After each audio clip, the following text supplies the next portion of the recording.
The first thing I remember about that morning is the sound. It was not an explosion. It was not an alarm. It was Tessera, somewhere deep in the ventilation shaft above my bunk, making that low chattering noise she made when something had annoyed her. Not frightened her. Tessera was never frightened, annoyed. There is a difference. And after 2 years of living with her, I knew every sound she made the way I knew my own heartbeat. I was 11 years old and I was the only child left on Outpost Veldran. The others had been evacuated 4 months ago, when the Orvathi predator legions crossed the contested fringe and began burning colonies in sequence, one after another, like someone walking down a row of candles and pinching each flame between their fingers. My mother had tried to put me on the last transport. I had locked myself in the lower tunnel access room and refused to come out until the transport left without me. She was furious for 3 days. Then she accepted it, the way she accepted most things she could not change, quietly and without drama, and she put me to work carrying supplies and relaying communications and doing every small task that kept 11 defenders alive in a mining colony on the edge of nowhere. My father had been a combat engineer. He was gone now. I will not say more about that, except that he was the one who had first called Tessera fearless, watching her drag a power relay cable twice her length across the floor of our quarters back on the colony ship. Absolutely certain of her own importance, and he had laughed in a way I had not heard him laugh before or since. Tessera was a honey badger. If you have never seen one, you need to understand something before this story makes any sense. She was roughly the size of a small dog, black and white, with a thick, loose skin that made it nearly impossible to grab her, and she had claws that could open a standard equipment locker if she was sufficiently motivated. She was almost always sufficiently motivated. She weighed about 8 kilograms. She was afraid of absolutely nothing in the known universe. And I mean that in the most literal sense I have ever used words. She had come aboard the colony ship as a kit, small enough to fit in my jacket pocket, because my father had known a wildlife handler on the transfer station and had called in a favor. She was technically not allowed. She was also already mine in every way that mattered before we cleared the dock, because she had crawled out of my pocket, walked across my father's lap, ignored him entirely, climbed back onto me, and gone to sleep. That was how Tessera made decisions. She made them once, and she did not revisit them.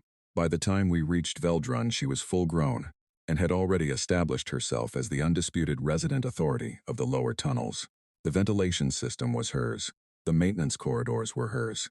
The area beneath the main generator housing was hers, which caused exactly one argument with our chief engineer, a quiet man named Alan Cross, who lost the argument and began leaving dried protein strips near the access panel as a peace offering.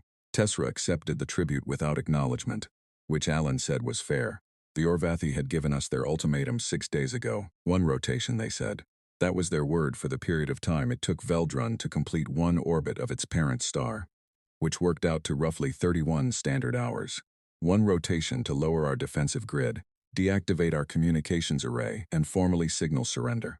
If we did not, the Predator legions would come through our perimeter, the way they had come through 47 other colonies before us, and there would be nothing left worth counting. We had 29 hours remaining.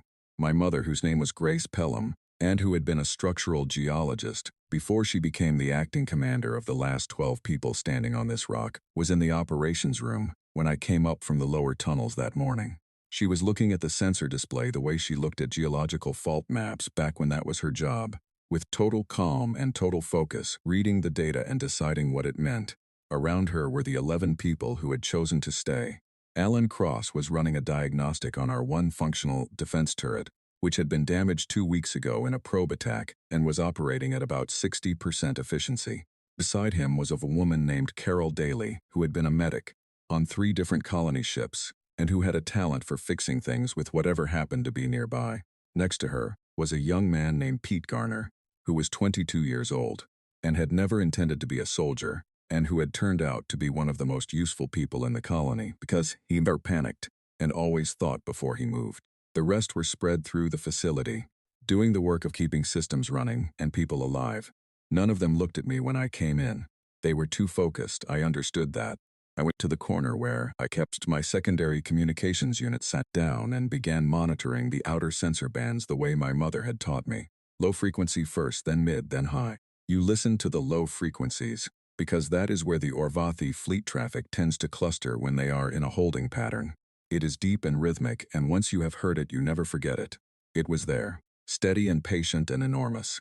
I switched off the audio and sat with the displace numbers and thought about Tessera, still somewhere above me in the shafts, still annoyed at something. She had started doing longer patrols about 3 days ago. I had noticed, but not said anything to my mother, because my mother had enough to think about. But Tessera's instincts had always been sharper than any sensor we had.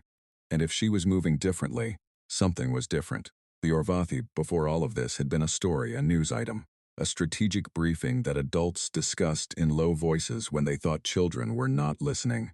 Now they were 29 hours away from our door, and I had never actually seen one. I had seen the recordings, of course, everyone had. They were tall. Most adults remembered them as being around 7 to 8 feet, with elongated thoraxes and 4 upper limbs and 2 heavy lower limbs built for both speed and leverage. Their exoskeletal plating was dark, almost the color of deep water, and the threat crests along their upper backs and neck segments could spread wide when they were in a combat or dominant state, making them look even larger than they were. They were apex predators who had evolved into a civilization without ever losing the instincts that had made them apex predators. And those instincts were the foundation of everything they built, every hierarchy they created, every war they started. They did not understand species that refused to submit. In their entire recorded history, every species they had encountered had either submitted or been removed. 47 species, 47 colonies or civilizations or cultures, all folded into the Predator Legion structure or gone entirely. Humans were species 48, and humans, for reasons the Orvathi genuinely could not seem to process, kept refusing. Not always successfully, not always with good outcomes. But the refusal itself was the thing that apparently did not compute. The legions had their categories. Prey submitted. Equal predators fought to resolution. There was no category for a species that was clearly outmatched in every physical and technological metric, but simply would not accept what those metrics predicted. My mother had explained this to me once about 2 months ago, when I had asked her why we were still here. She had said very simply that it was because someone had to be. I had thought about that a lot since then.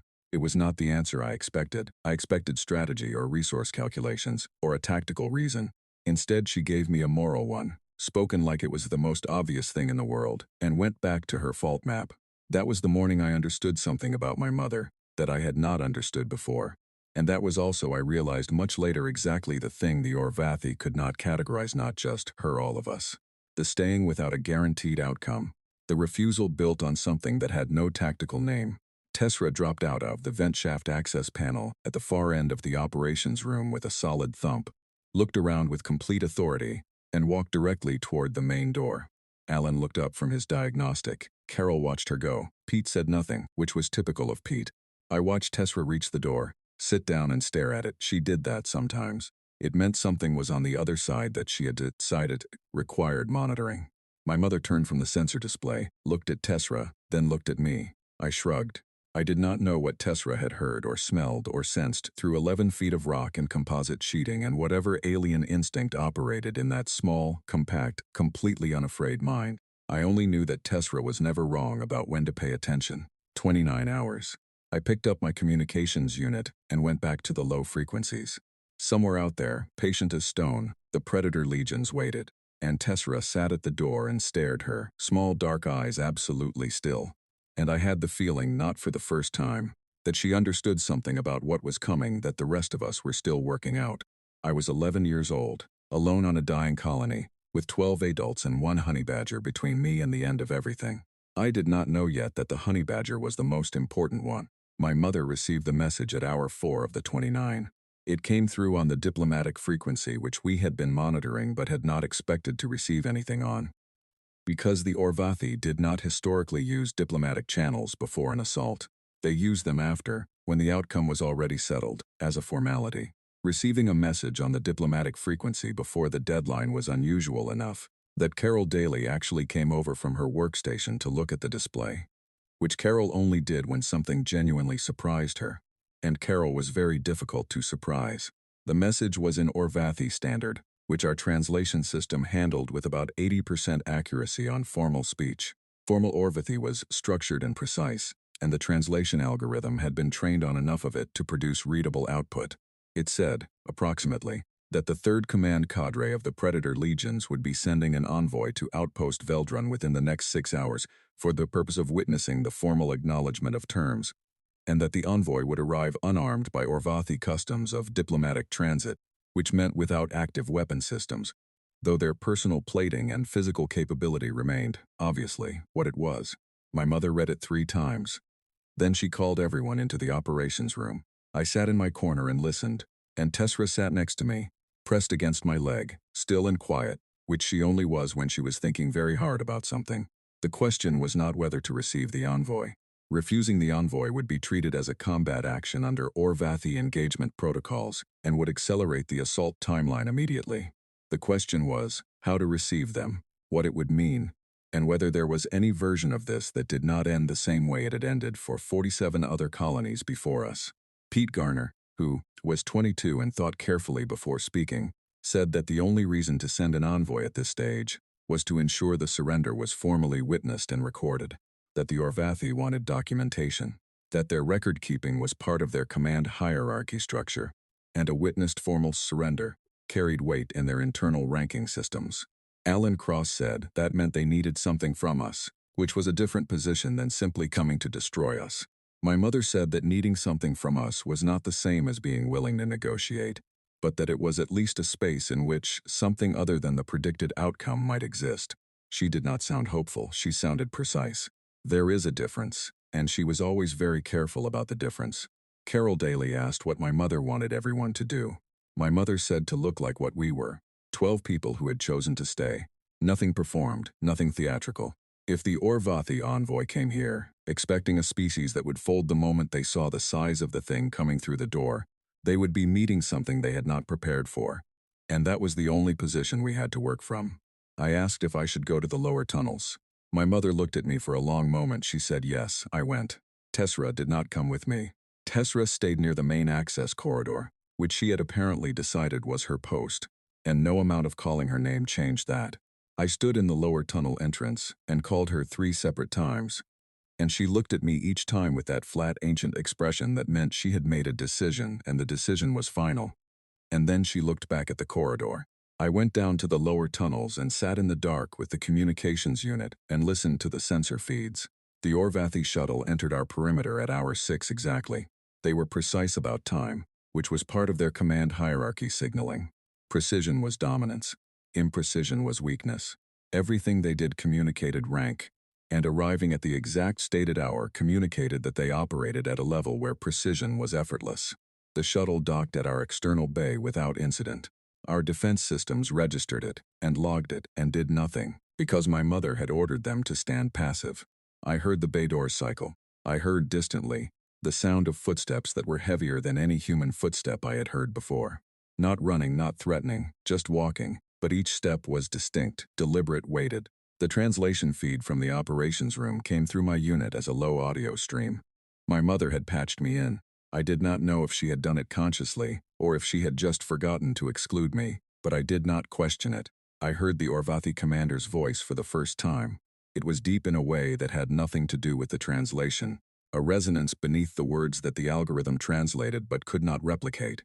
And the first thing he said, in formal Orvathi diplomatic register, was that he was Veth Karan of the 3rd Command Cadre, and that he was present to witness the acknowledgement of terms as required by Legion protocol.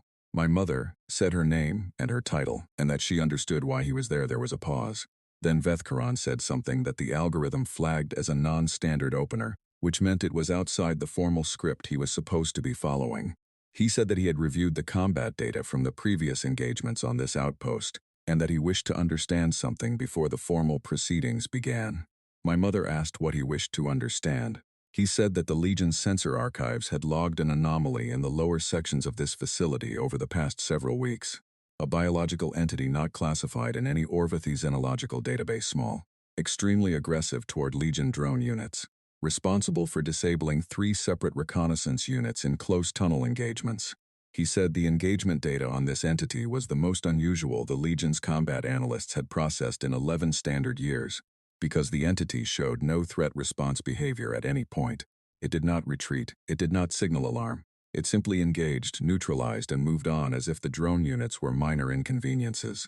My mother said nothing for a moment. Then she said carefully that the entity he was describing was a honey badger, an earth animal, a pet. I heard Veth-Karan's crest spread in the acoustic signal. I did not know then that I could hear that.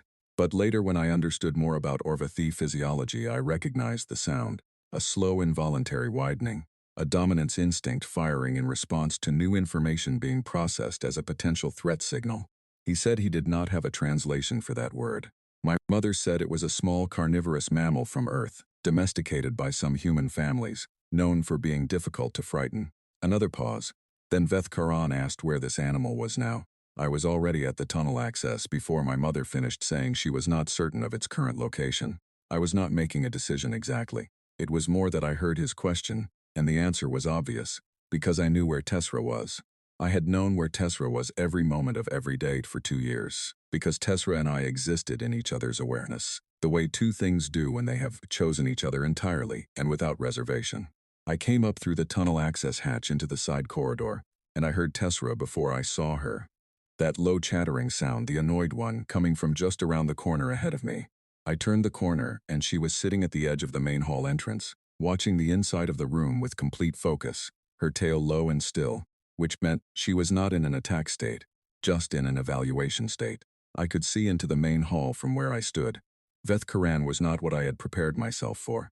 I had seen the recordings, but recordings do not capture the way something occupies space. He was very tall.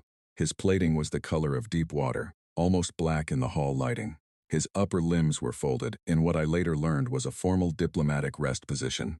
Behind him were 8 warriors in full plating, absolutely still, absolutely silent. The kind of stillness that is not rest but readiness.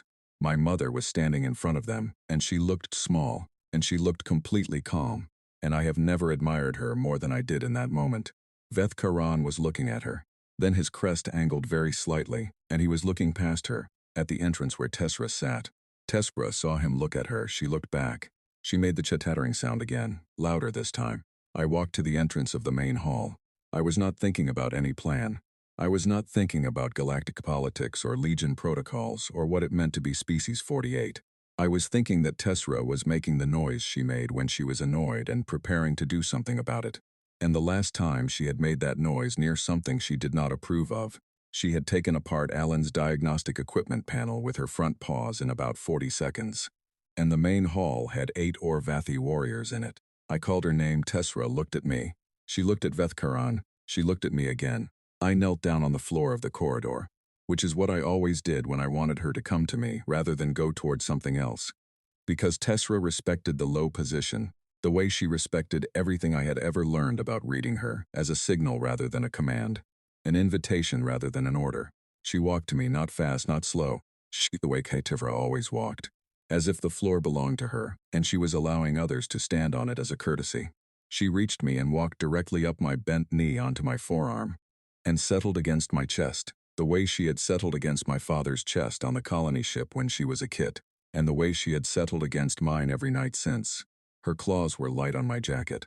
She was warm and solid, and she smelled like the tunnel dust she always carried, and she made a low rumbling sound, deep in her chest that was not quite a purr, but was the closest thing Tessera had to one. I looked up. Every Orvathi in the room was looking at me. Veth-Karan had gone completely still, not the warrior stillness of his guards. Something different, something that I did not have a name for yet, but that I would spend a long time thinking about later.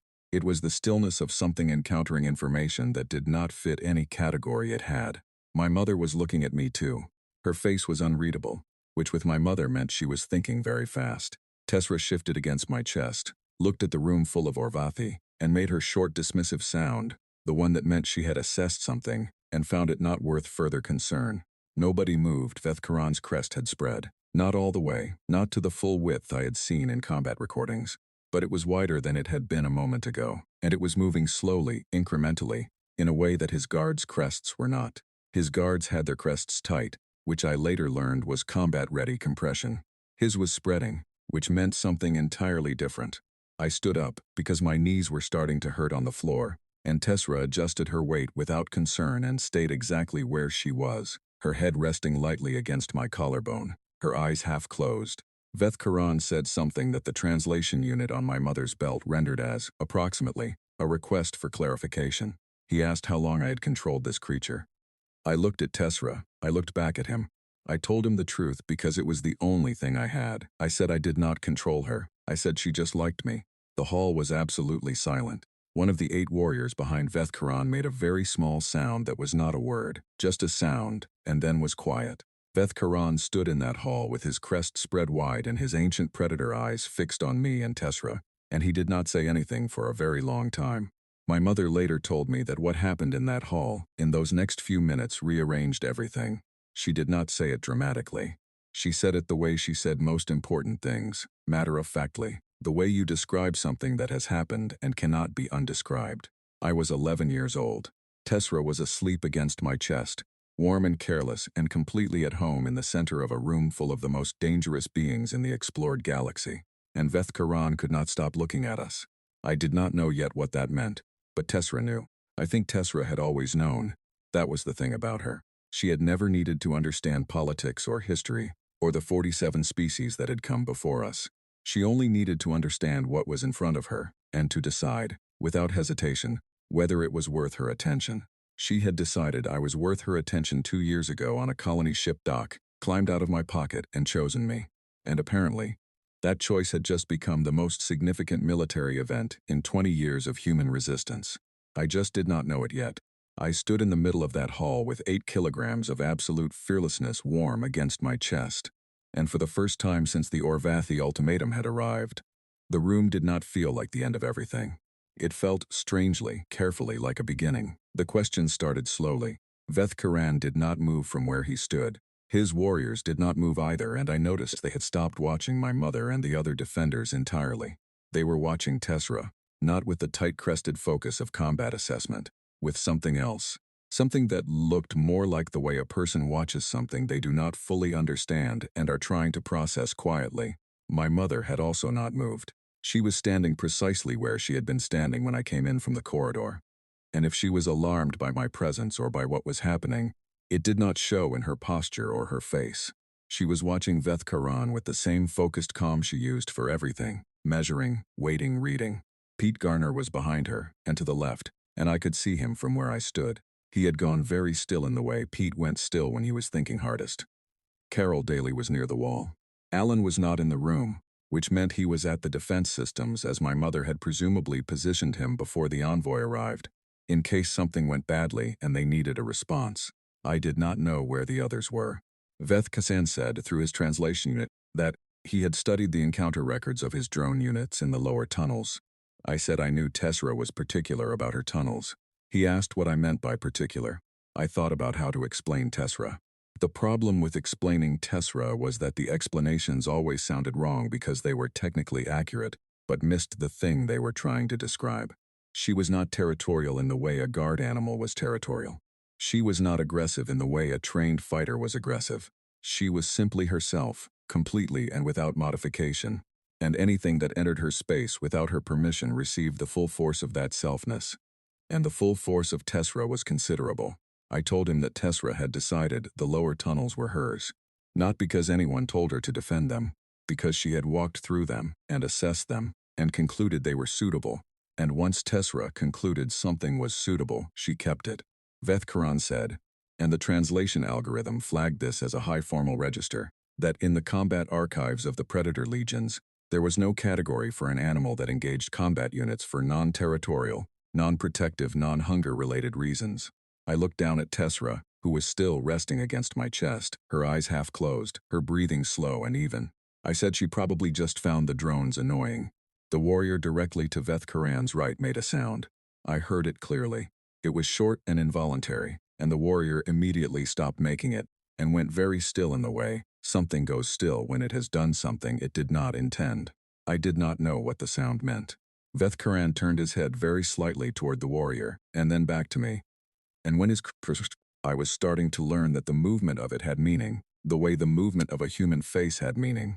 And what I read in it was not anger at the warrior. It was something more complicated. He asked me how the animal came to be here. I told him. I told him about the colony ship, about my father, about the wildlife handler, about Tessera crawling out of my pocket and ignoring my father and choosing me while my father laughed. I told it simply, as it had happened. And while I talked, Tessera shifted slightly and tucked her nose under my collar. the way she did when she wanted to sleep properly. And I reached up and put my hand on her back, which was what she expected me to do, and she settled completely. Vethkaran was watching my hand on Tessra's back with an intensity that I could feel even from across the room. He asked if the animal was dangerous. I said she was very dangerous. He said she did not appear dangerous. I said she was resting. I said there was a difference. He asked how I could hold something very dangerous without it causing me harm. I thought about that for a moment. It was not a question I had ever been asked, because everyone on the colony already knew Tessra. It was like being asked to explain why you could sit next to your closest friend without them attacking you. It was such a basic assumption that framing it as a question made it strange. I said that Tessra chose. I said she decided what to trust and what not to trust, and she had decided to trust me, and when Tessra made a decision she kept it. Vethkaran said, slowly, that in the Orvathi understanding of predator animals, an animal's willingness to be held by a being indicated that being's dominance position over the animal. I said I understood that, he said. Then that I was claiming dominance over this animal, I said no. I said Tessra did not accept dominance from anyone. I said she was not controllable in that way. I said that she stayed with me because she wanted to, and if she stopped wanting to, she would leave, and there was nothing I could do about it. The silence that followed was the longest silence I had experienced so far in my 11 years of being alive. Vethkaran's crest was fully spread, not in the combat-wide fan I had seen in recordings, but in a wide, slow arc that looked almost involuntary. His warriors were watching him now, not me. The way people look at a leader when the leader has encountered something unexpected and they are reading the leader's response to know how to calibrate their own. My mother spoke. She said quietly that in human culture, relationships with animals like Tessra were built on something closer to agreement than to command.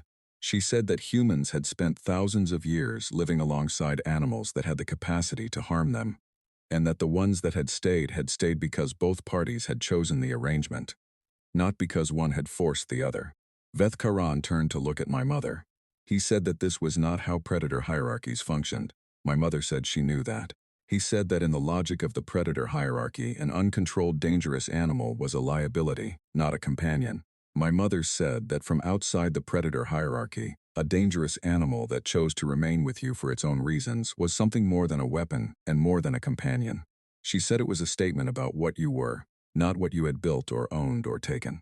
I was watching Vethkaran's face. I could not read it the way I could read a human face, but I was starting to read his crest. And his crest was doing something I had not seen it do yet. It was not wide with dominance. It was not compressed with combat readiness. It was doing something between the two, a slow, uncertain movement that kept shifting directions slightly. Like something being weighed, Tessra chose that moment to yawn.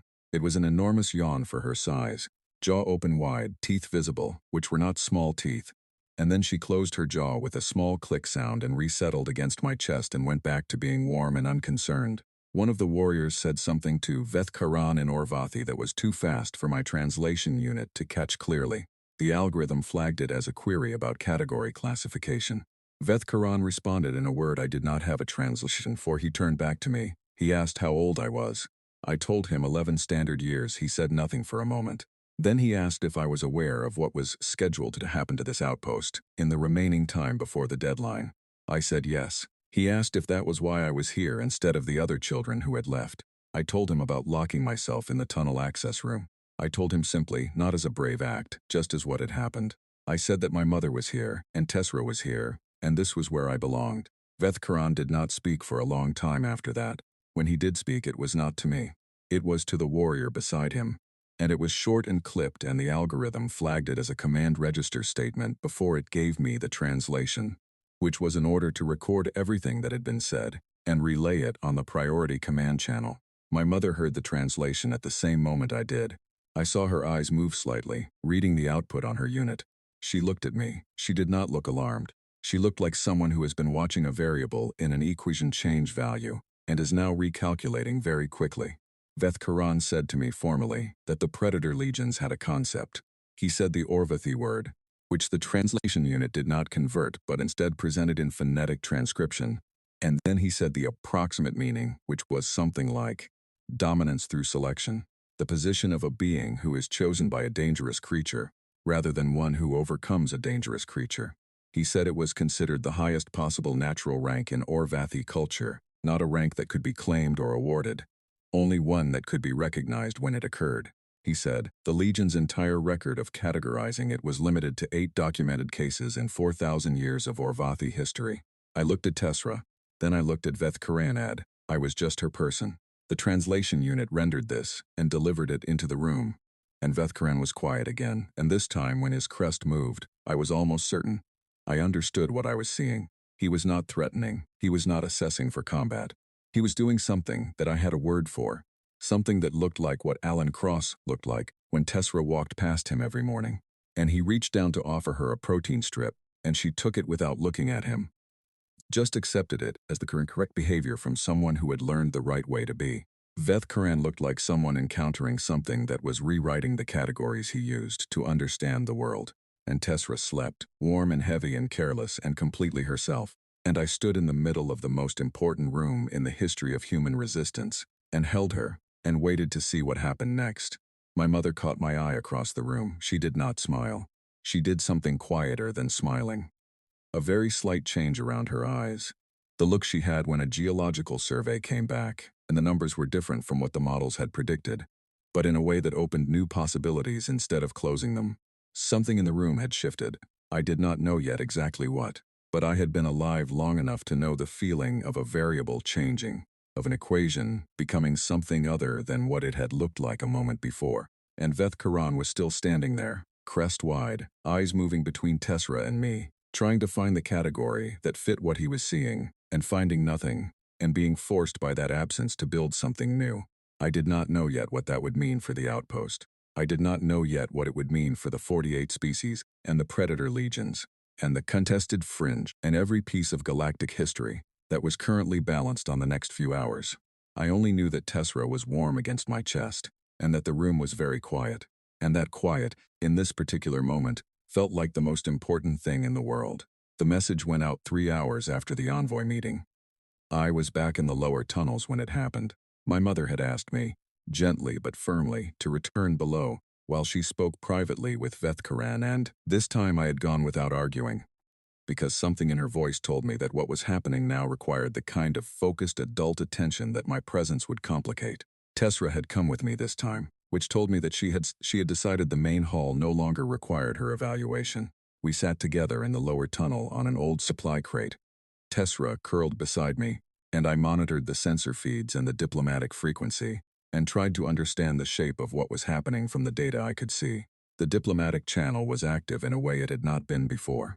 Not just the carrier signal, which was normal, but actual traffic, layered and encoded, moving in both directions between our outpost and the Orvathi fleet position. The volume of it was higher than anything I had seen since the ultimatum arrived. It was not one conversation. It was multiple conversations running simultaneously on different sub-channels. Alan Cross came down to check the lower junction relays and saw me sitting there with Tessera and the sensor display. He stopped and looked at the display for a moment. Then he sat down on the floor nearby, which Alan rarely did because he had bad knees, and he looked at the traffic data with me for a while without speaking. Then he said quietly that something large was happening up there. I said I knew. He asked if I understood what I had done in the main hall. I said not entirely. He said that he did not entirely understand it either. He said that Carol Daly had a theory. He said that Pete Garner had a different theory. He said that both theories agreed on the core point, which was that whatever Tessera had done or been or represented to Veth Karan in that hall, it had not been what the Predator legions had come here expecting to encounter. I asked what they had come expecting.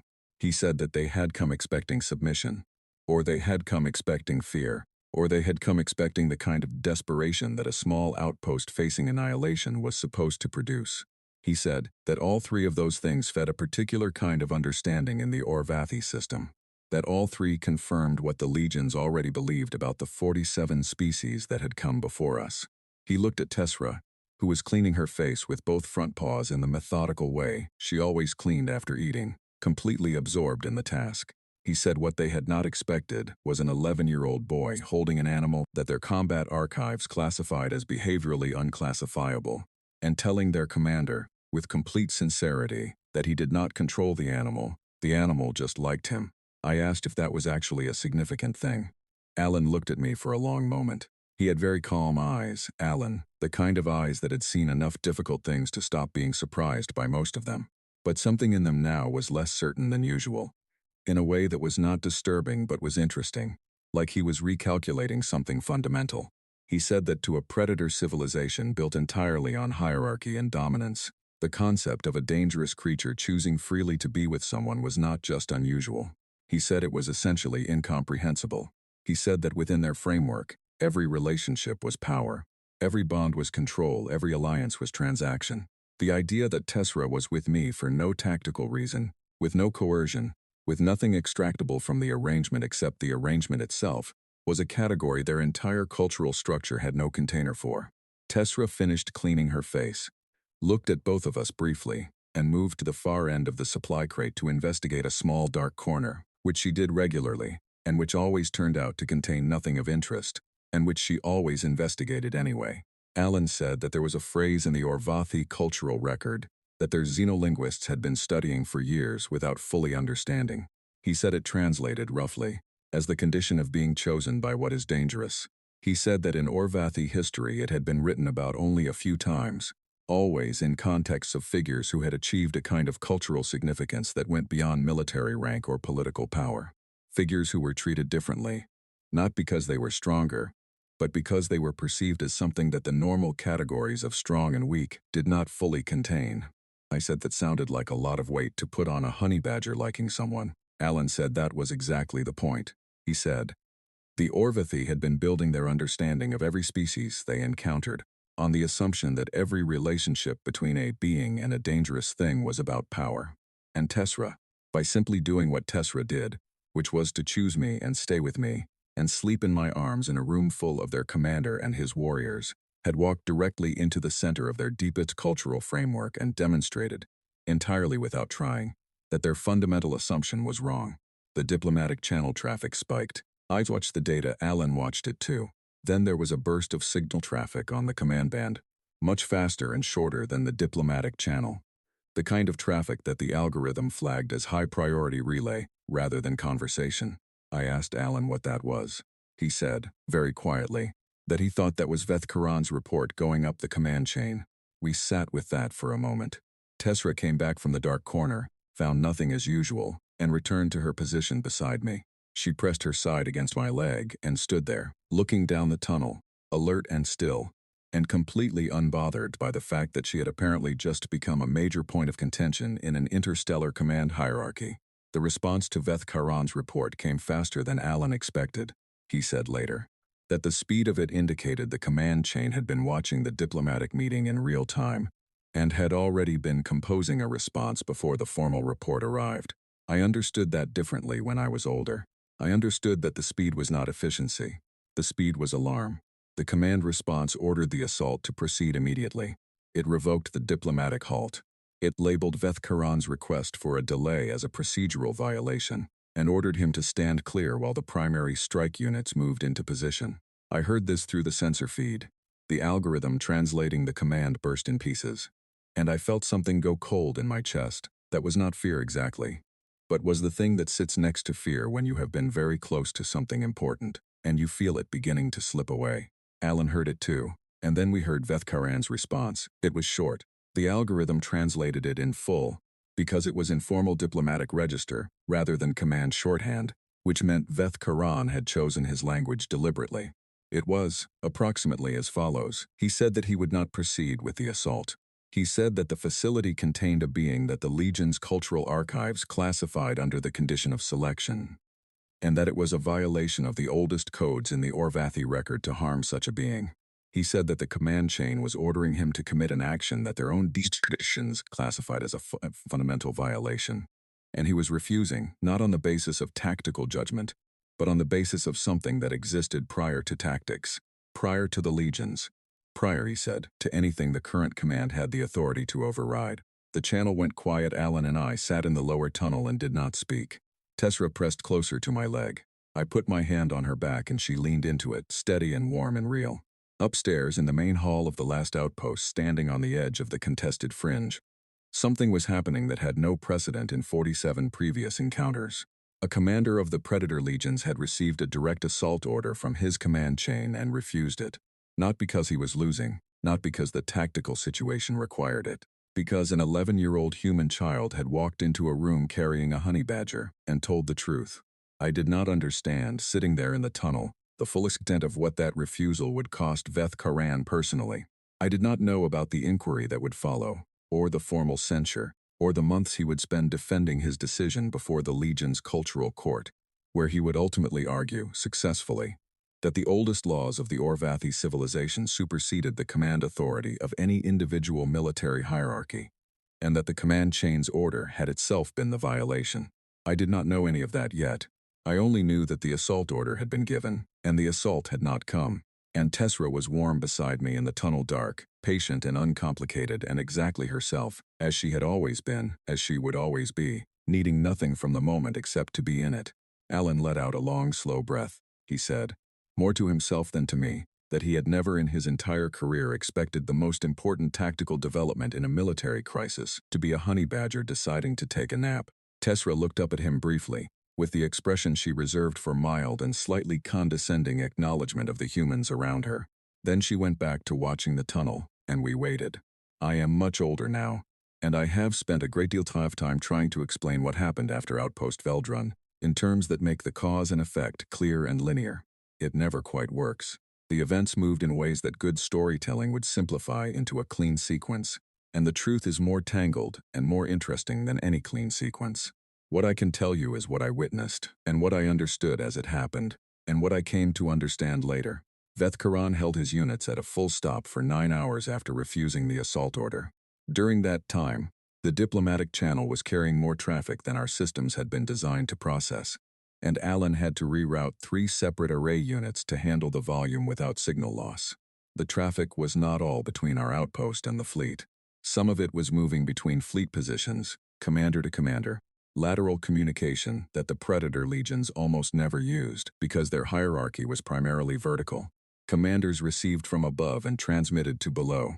Lateral communication between peers was reserved for matters that the vertical hierarchy could not resolve. The fact that it was happening meant that Veth Karan's refusal had moved something loose that the command chain could not immediately press back into place. Pete Garner tracked the signal origins and mapped them to display system. And by hour 6 the map showed something that made him come and find my mother and show her without saying anything. Just placing the display in front of her and letting her read it. 4 other fleet commanders had gone to standby positions, not withdrawn, not advanced standby. The Orvathi equivalent of pausing to think. My mother looked at the map for a long time. Then she said quietly that this was not about Tessra anymore. She said Tessra had been the trigger, the specific thing that had hit the specific nerve. But what was moving through the fleet now was something that had been under tension for a long time. She said that 47 species was a long time to build a certainty, and certainty, when it cracks, does not crack neatly.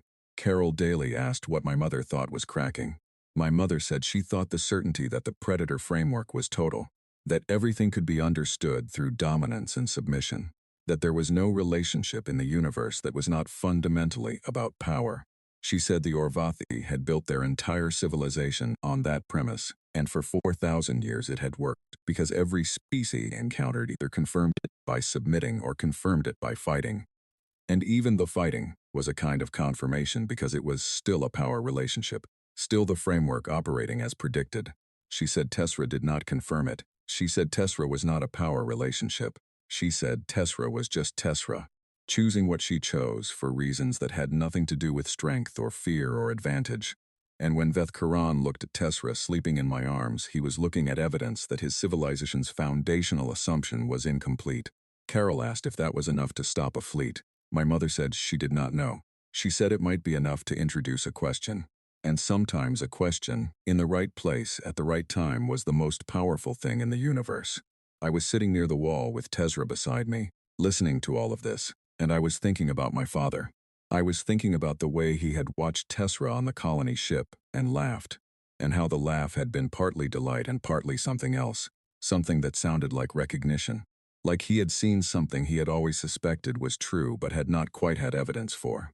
I thought that maybe what Tessra was to humans was what she was now being to the Orvathi, something that demonstrated a kind of relationship that could not be reduced to transaction or coercion. Something that said there were connections in the universe that were not about leverage. My father had understood that about her from the first day. Maybe some part of Veth Karan was understanding it now too. At hour 9, Veth Karan requested a second meeting. My mother agreed. This time there were only 3 warriors with him, not 8. I did not know if that was a deliberate signal or a procedural change, but Pete said later it was significant that in Orvathi formal protocols a reduced escort indicated a shift from adversarial to consultative framing. I was in the main hall this time because my mother had asked me to be there. She had asked quietly, without explaining her reasoning. And I had come, and Tessera had come with me. Because Tessera was not interested in waiting in the tunnel when there were interesting things to attend to in the main hall.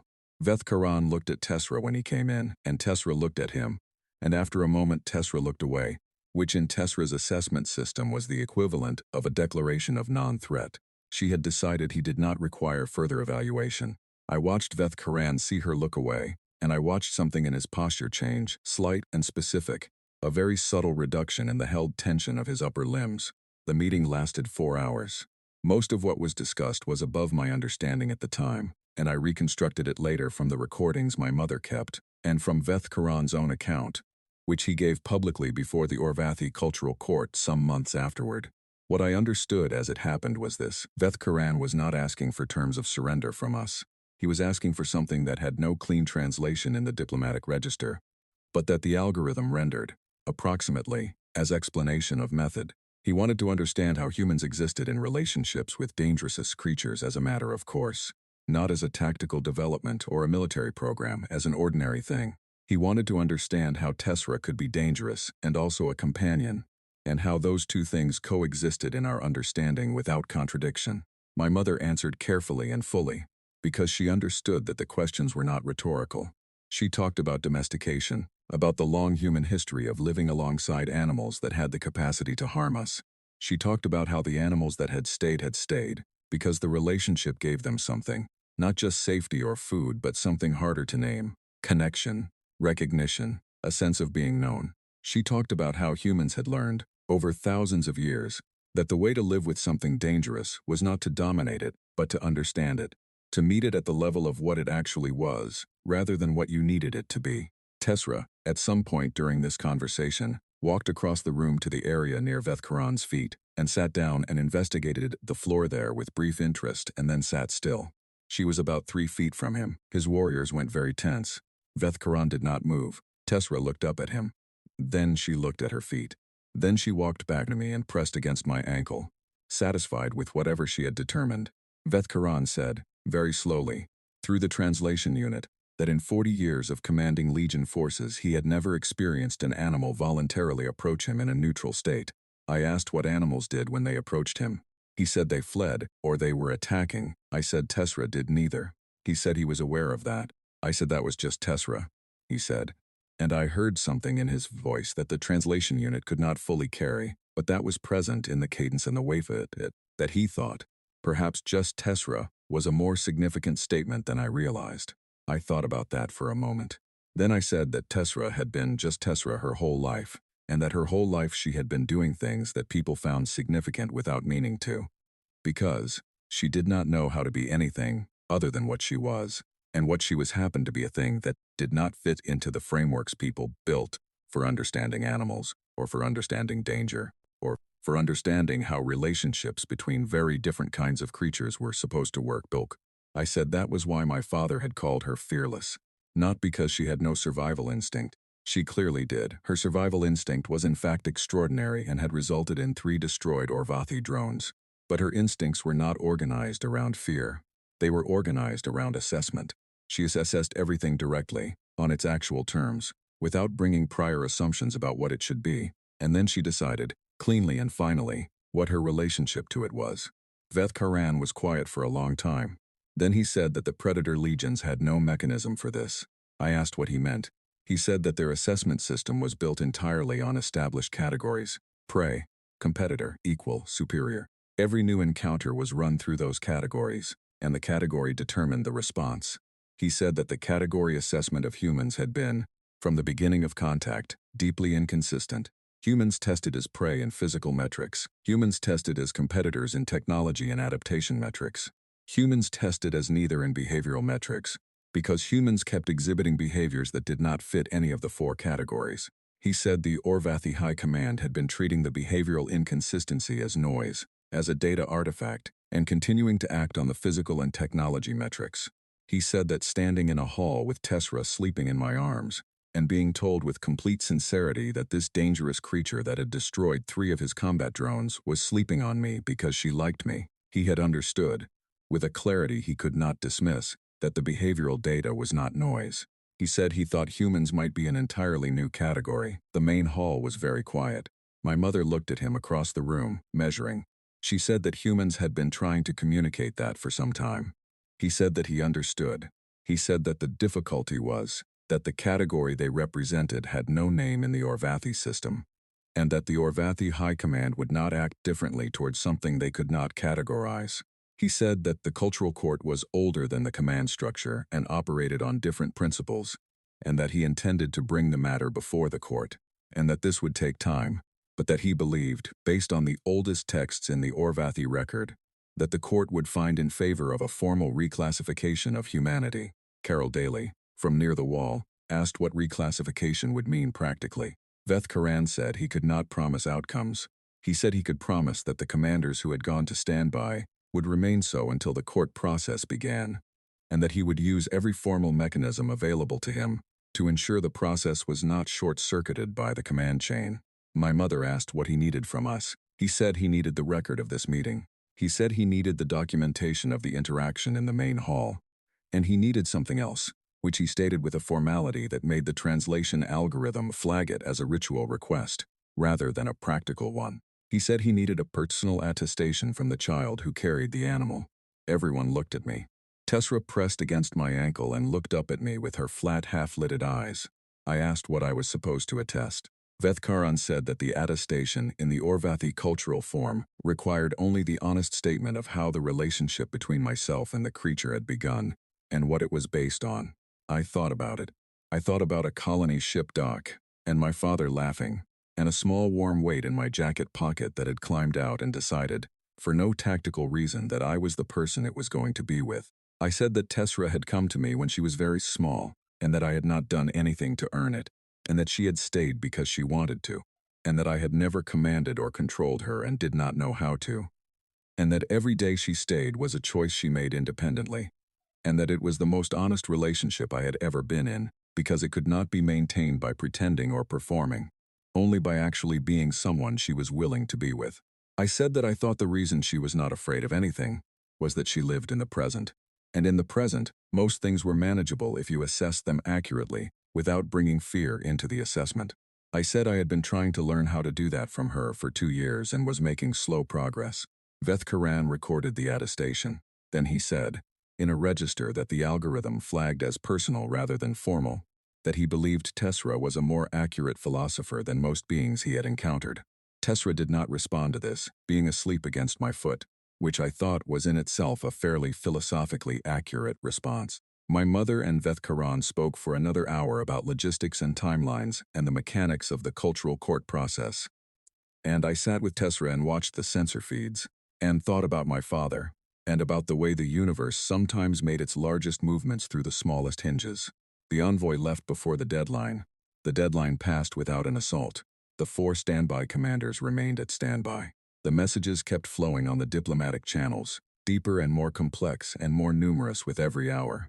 And Tessera slept through all of it, because she had already done what she came to do, which was simply to be completely and entirely herself in a room full of beings who had never encountered that specific quality before.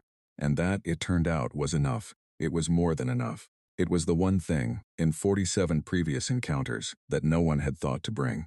3 months later, I was sitting on the outer observation platform of Outpost Veldrun, watching the stars when the formal contact request arrived. Tessera was beside me. She was getting older, moving a little more slowly in the morning than she used to, and she had developed a habit of sleeping in longer stretches in the afternoons. But her eyes were still the same, dark and direct and utterly without illusion, and she still assessed everything that entered her space with the same complete attention. My mother brought me the message herself. She sat down next to me on the platform and handed me her communication unit and let me read it. It was from the Orvathi Cultural Court. It was addressed formally to the human diplomatic authority, But the opening section included a specific acknowledgement that the court had reviewed the full attestation record from Outpost Veldrun and found it to constitute valid evidence of the condition they classified in their oldest texts. The formal contact request was 23 pages long. My mother had flagged the relevant paragraph near the beginning, where the court had written, in the high formal register they used for significant cultural declarations, that they were seeking dialogue with the species that was chosen by its animals. I read it twice, then I read the flagged paragraph again. Tessra put her head on my knee, which she did when she wanted my full attention, and I put my hand on her back and she settled with a small satisfied sound. I told her that she had just been cited in an official Orvathi cultural court document as evidence for a fundamental reclassification of humanity. She was unimpressed. She was always unimpressed by things that were not food or interesting tunnels or me. I had been living with that quality for 2 years, and I was still not done understanding it. There is a version of what happened at Outpost Veldrun that people tell as a military story. It is about the standoff, and Veth Karan's refusal of the assault order, and the 4 commanders who followed him to stand by, and the political schism that opened in the Predator legions between the faction that continued to classify humanity as a manageable prey competitor and the faction, growing slowly but consistently, that argued humanity represented something their entire framework was not equipped to handle. That version is accurate. Those things happened. Veth Karan faced an internal inquiry that lasted 7 months and resulted, eventually, in the cultural court ruling, which took precedence over the command inquiry under the oldest provisions of Orvathi law. The 4 standby commanders were formally censured and formally vindicated at the same court session, which the Orvathi legal scholars described as unprecedented and which I later heard Alan Cross describe, with considerable feeling, as a bureaucratic miracle. The version that gets told less is the one I have been trying to tell here. It is the version where none of it was planned. None of it was strategy. My mother had not positioned me as a diplomatic asset. She had sent me to the lower tunnels and told me to stay there. Tessra had no training, no briefing, no role. I was 11 years old and I went toward a sound I knew, and I picked up the animal who had chosen me, and I held her in a room full of the most powerful beings in the explored galaxy and told them the truth about how we existed together. The truth was simple. Tessra chose, Tessra stayed. The choosing and the staying were not because of what I could do for her, or what power I had, or what position I occupied in any hierarchy. They were because of something that had no tactical name and no extractable value, and no mechanism that could be replicated or manufactured. That was the thing Veth Karan could not categorize. That was the thing the standby commanders were still struggling with when I was much older and had occasion to speak with some of them directly. Not the existence of Tessra, not her lethality, not even the strangeness of a human child holding her without harm. The thing they could not categorize was the choosing itself. A dangerous creature in a room full of danger, choosing to stay because she wanted to, because the relationship was real, and because no one had ever told her she was supposed to be afraid. I became a xenodiplomat. It seems obvious in retrospect, and it probably was obvious before I understood it myself. I spent 23 years in formal contact work with the Orvathi and with 6 other species that the initial contact opened dialogue with, because apparently once the Orvathi reclassified humanity, the information traveled in ways that diplomatic archives cannot fully track. And we began receiving contact requests from directions we had not expected. In all of that work, the thing I returned to most often was something Alan Cross had said to me in the lower tunnel, sitting on the floor with bad knees, watching Tessra investigate a dark corner. He had said that Tessra, by simply doing what Tessra did, had walked into the center of the Orvathi's deepest cultural framework and demonstrated, entirely without trying, that their fundamental assumption was wrong. I spent 23 years watching that sentence play out. I watched it play out in rooms where the stakes were enormous, and in conversations where the stakes were quiet and personal, and in moments where the only thing that changed was a single assumption in a single mind that had been held for a long time without being examined. Every time the mechanism was the same, not force, not argument, not the demonstration of superior capability, the demonstration of a relationship that could not be reduced to power, the demonstration that choosing freely, for no advantage, towards something you simply wanted to be near, was a kind of statement about the universe that no hierarchy and no framework and no amount of established certainty could fully absorb without changing. Tessra lived to be 14 years old, which is not unusual for honey badgers in good conditions, and which, given the conditions of Outpost Veldrun for the first 2 years of her life, seems to me like a minor personal triumph on her part that she would have been completely indifferent to if it had been pointed out to her. She got slower in her last year, she slept more.